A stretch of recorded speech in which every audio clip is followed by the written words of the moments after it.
Hi hello అందరికీ నమస్తే. This is Sangeetha. Welcome to my channel Geetha Ritu vlogs.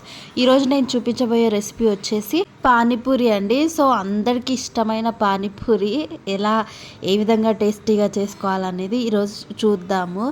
బయట చేసుకునే పానీపూరి కంటే టేస్ట్ చాలా బాగుంటుంది. సో బయట అన్హెల్దీ కదా, చాలా అన్హెల్దీగా చేస్తారు బయట. సో అసలు తినకండి బయట. ఇంట్లోనే చేసుకొని ఇంట్లో సంతృప్తిగా ఒక 10 తిన్నా కూడా చాలా హెల్తీగా తిన్నామన్న ఫీలింగ్ ఉంటుంది. అండ్ తిన్నాము సాటిస్ఫైడ్గా అన్న ఫీలింగ్ కూడా ఉంటుంది. సో ఖచ్చితంగా ఇంట్లోనే ట్రై చేయండి, ఇంట్లోనే చేసుకోండి. ఈ విధంగా చేసుకోండి, ఇంకా చాలా టేస్టీగా ఉంటుంది. సో నేను 1.5 కప్పు బొంబాయి రవ్వ తీసుకున్నాను. 4 టీ స్పూన్ల గోధుమ పిండి అయితే తీసుకున్నానండి. సో మీకు గోధుమ పిండి ప్లేస్లో మైదా పిండి అయినా వాడచ్చు, కానీ నేను హెల్తీగా చేద్దామనే ఉద్దేశంతో నేను గోధుమ పిండి అయితే తీసుకున్నాను. అండ్ 1/2 టేబుల్ స్పూన్ దాకా baking soda and 1.5 table spoon దాకా సాల్ట్ అయితే తీసుకొని తగినంత వాటర్ పోస్తూ పిండిని మరీ మెత్తగా కాకుండా మరీ లూజ్గా కాకుండా మీడియంగా అయితే మనం నానబెట్టుకోవాలండి. మరీ మెత్తగా అవ్వకూడదు, మరీ లూజ్గా అవ్వకూడదు, మీడియం ఉండాలి. సో ఈ విధంగా కలిపేసుకోవాలి. మరీ ఎక్కువ లూజ్గా చేసేస్తే పిండి మొత్తం సరిగా అవ్వదండి, మొత్తం అప్పడాల లాగా వస్తుంది. సో మీరు గట్టిగా చేసుకున్నారంటే ఏదో చపాతీలాగా అవుతుంది. సో మీడియంలో చేసుకోవాలి. అండ్ ఒక 1/2 అవర్ అయితే ఇలా తడిగుడ్డ వేసి పక్కనైతే ఉంచేసుకో. తడిబట్ట వేయడం వల్ల మీకు పిండి అనేది గట్టిగా అవ్వకుండా మంచిగా మెత్తగా ఉంటుంది అనమాట, సాఫ్ట్గా ఉంటుంది, ఎండిపోకుండా ఉంటుంది. సో అర్థమైంది కదా. అండ్ ఇక్కడ నేను పక్కన పెట్టేసిన తర్వాత ఇక్కడ నేను పానీపూరి కోసం పానీ అయితే తయారు చేసుకుంటున్నాను. సో ఇక్కడ నేనైతే ఒక కట్ట దాకా కొత్తిమీర తీసుకున్నాను.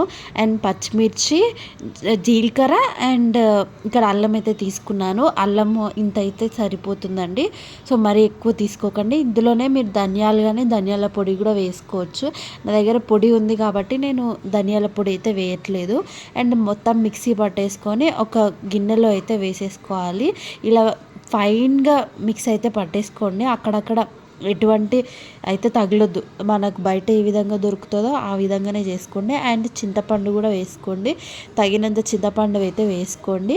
అండ్ దానికి తగినట్టుగా వాటర్ అయితే వేసేసుకోండి. వాటర్ మీకు తగినంత, మీరు ఎంతైతే తింటారో మీ ఇంట్లో వాళ్ళు తింటారో అంతైతే వేసుకోండి. తగినన్ని వాటర్ అయితే పోసేసుకున్న తర్వాత మీకు తగినట్టుగా ఉప్పు కారాలు అయితే అడ్జస్ట్ చేసుకోవాలండి. ఇక్కడైతే నేను ఫస్ట్ కారం అయితే వేస్తున్నాను.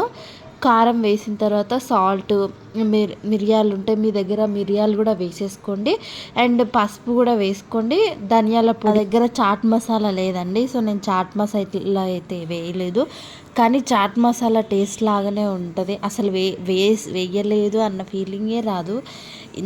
అంత చాలా బాగుంటుంది టేస్ట్ అయితే. సో మీరు ఖచ్చితంగా ట్రై చేయండి ఇంట్లోనే. మీరు కారం ప్లేస్లో మిరియాల పొడి అయినా వేసుకోవచ్చు. ఫ్రెష్గా మిరియాలు అయితే దంచుకొని అందులో వేసేసుకుంటే రెడీ అయిపోయినట్టే పానీ అయితే. సో మీరు ఈ విధంగా కలిపేసుకొని ఇంకా పక్కన పెట్టేసుకొని మీకు ఎంతైతే కావాలో అంతైతే మీరు వాటర్ అయితే కరెక్ట్గా ఇప్పుడే పోసేసుకోండి. అండ్ పక్కన అయితే పెట్టేసుకున్న తర్వాత ఇక్కడ బఠానీలు అయితే తీసుకున్నాను. ఇక్కడ నేను గ్రీన్ బఠానీస్ తీసుకున్నాను. యాక్చువల్గా వైట్ బఠానీ తీసుకోవాలి, కానీ నా దగ్గర వైట్ బఠానీ లేదని చెప్పి గ్రీన్ బఠానీనే తీసుకున్నాను. సో మీ దగ్గర శనగలు అవైలబుల్ ఉన్న శనగలైనా తీసుకోండి. అవి కొంచెం నానబెట్టేసి కుక్కర్లో వేసేసి శనగలైనా తీసేసుకోండి, అప్పుడు సరిపోతుంది.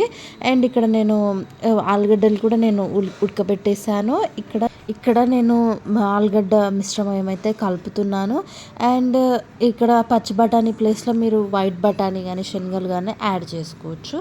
అండ్ పచ్చి బఠానీ, ఆలుగడ్డలు అండ్ కొత్తిమీర, కారం, పసుపు, ఉప్పు అన్నీ అడ్జస్ట్ చేసుకోండి. అండ్ ధనియాల పొడి కూడా వేసుకోండి, అడ్జస్ట్ చేసుకొని కలిపేసుకోవడమే. చాలా బాగుంటుందండి, మీరు ఖచ్చితంగా ట్రై చేయండి. అండ్ హెల్దీ అయితే అని నేను చెప్పను, కానీ అన్హెల్దీనే. కానీ కొద్దిగా మనకు అప్పుడప్పుడు తినాలనిపిస్తూ ఉంటుంది కదా పానీపూరి. సో ఇంట్లోనే హెల్తీగా చేసుకోండి, బయట వాళ్ళు ఎలా చేస్తారో మనకు తెలియదు కదా. అండ్ ఇక్కడ నేను ఆనియన్స్ కూడా యాడ్ చేశాను.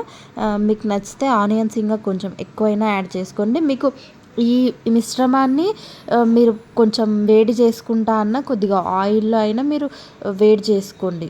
కొద్దిగా ఉడకబెట్టేసుకుంటే మీకు బావుంటది. కానీ మాకు ఇలాగే ఇష్టం కాబట్టి ఇలాగే చేశాను. ఆఫ్టర్ నానిన తర్వాత పిండయితే ఈ విధంగా ఉంటుంది. కొంచెం గట్టి పడింది కదా! ఓకే. ఇంతైతే సరిపోతుంది. నేను కడాయి పెట్టేసాను. ఆయిల్ హీట్ అవ్వాలి కదా! మీడియం ఫ్లేమ్‌లోనే హీట్ అయితే చేసుకోండి. ఇక్కడైతే నేను చపాతీలైతే ఒత్తేసుకుంటున్నాను పూరీస్ కోసం. అండ్ మంచిగా సాఫ్ట్గా అయితే ఉందండి పిండి. ఈ విధంగానే కలుపుకొని మరీ సన్నగా కాకుండా మరీ లావుగా కాకుండా మీడియం సైజులో అయితే చేసుకోవాలి. కింద పొడి పిండి కానీ మీరు నూనె కానీ వేసేసుకొని మీరు ఒత్తేసుకోవచ్చు. నేనైతే పొడిపిండి వేసుకుంటున్నాను, నాకు అదే కంఫర్ట్. అండ్ మీరైతే నూనె కానీ వేసేసుకొని మంచిగా పూరీలాగా ఒత్తేసుకోవడం. పెద్దగా ఒత్తేసుకొని మీ దగ్గర ఎటువంటిది చిన్న గ్లాసెస్ కానీ మీ దగ్గర ఒత్తడానికి ఏది అవైలబిలిటీ ఉంటే పూరీలాగా అవి ఒత్తేసేసి ఇంకా మీరు కాల్చేసుకోవడమే. బాగుంటుంది. ఈ విధంగా అయితే చేసుకోండి. మరీ సన్నగా వద్దు, మరీ లావుగా వద్దు. ఎందుకనంటే మరీ లావుగా చేస్తే మెత్తగా అయిపోతాయి, మరీ సన్నగా చేస్తే అప్పడాలు అవుతాయి, మీకు తెలిసిందే కదా. సో ఈ విధంగా అయితే చేసుకోండి అండ్ కాల్చేసుకోవడమే. చాలా చాలా బాగున్నాయండి. నేను ఆ రోజు చేసిన చాలామంది అందరూ ఉన్నారు ఇంట్లో. సో అప్పుడు చేస్తే అందరు తిన్నారు, చాలా బాగుందన్నారు. ఇక్కడ ఎలా పొంగుతున్నాయో చూసారు కదా, చాలా బాగా అయితే పొంగాయి. ఒకటి తర్వాత ఒకటైతే వేసేసుకోండి. అన్నీ ఒకటేసారి వేసేసి అవే పొంగుతాయి అని మీరు అలాగే ఉండొద్దు. ఈ విధంగా డిప్ అయినా చేయండి, లేకపోతే ఆయిల్ అయినా పూరీస్ పైన వేస్తేనే మీకు పొంగుతాయి, లేదంటే పొంగవు. మీకు ఈ విధంగా అయితే పైన ఇట్లా అంటూ ఉండాలండి, లేదంటే అసలు పొంగవు.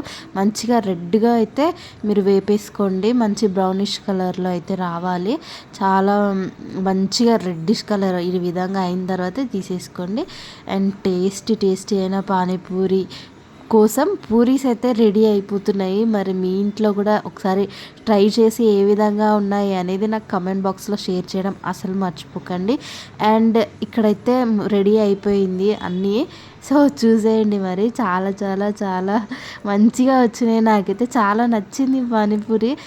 నేను లాక్డౌన్లో ఒకసారి చేశాను, మళ్ళీ ఇప్పుడు చేశాను అనమాట. చాలా చాలా చాలా బాగా వచ్చినాయి. అప్పుడు కూడా చాలా బాగా వచ్చినాయి టేస్ట్. అప్పుడు ఇంకా వంటలు నేర్చుకుంటున్నా అప్పుడే. సో చాలా బాగా వచ్చినాయి అప్పుడు కూడా. ఇప్పుడు కూడా చాలా టేస్టీగా వచ్చినాయి. ఎంతైనా నాకైతే నోరు ఊరిపోతుందండి మళ్ళీ ఇప్పుడు చూస్తుంటే. చాలా బాగా వచ్చాయి, చాలా క్రిస్పీగా కూడా వచ్చినాయి. కొన్ని మెత్తగా అయ్యాయి అనుకోండి, కానీ బాగున్నాయి. టేస్ట్ వైజ్ అయితే చాలా బాగా వచ్చినాయి. కొన్ని మెత్తగా ఉన్నాయి, కొన్ని గట్టిగా ఉన్నాయి. ఓకే, మీరు మరీ మెత్తగా పిసికేసుకోకండి పిండి అయితే. అండ్ మరీ పల్చగా ఒత్తేసుకోకండి, మరీ లావుగా ఒత్తేసుకోకండి. బికాజ్ నేను కొన్ని లావుగా చేయడం వల్ల కొన్ని మెత్తగా వచ్చినాయి, మీడియం సైజులో చేయడం వల్ల గట్టిగా అయితే వచ్చినాయి. సో ఖచ్చితంగా అయితే మీ ఇంట్లో ట్రై చేయండి అండ్ కరెక్ట్గా వేలో అయితే చేసేసుకోండి. ఈ విధంగా చాలా చాలా చాలా బాగుంటుంది. సో మీరు ఖచ్చితంగా మర్చిపోకుండా ఈ విధంగా అయితే ట్రై చేసి నాకు కమెంట్ బాక్స్లో షేర్ చేయడం అస్సలు మర్చిపోకండి. ఇక్కడ చూడండి, చాలా క్రిస్పీగా వచ్చాయి. ఈ వీడియో అండ్ ఈ రెసిపీ నచ్చినట్లయితే లైక్ చేసి సబ్స్క్రైబ్ చేయడం అస్సలు మర్చిపోకండి. Thanks for watching.